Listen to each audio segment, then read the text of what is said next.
એ દિવસે તને યમરાજા તેડવા આવે અને મારું મેલડી નું નામ લે.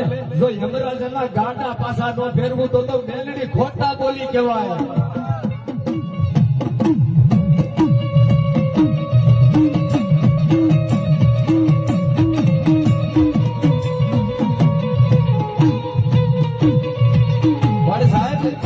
મારો દીકરો હોય ને ભક્તિમાં કઈ ખબર ન પડતી હોય અને એ માને આગળ જઈને માથું ઝુકાવે કહે છે તને કોણ મનાવે મારા સાયર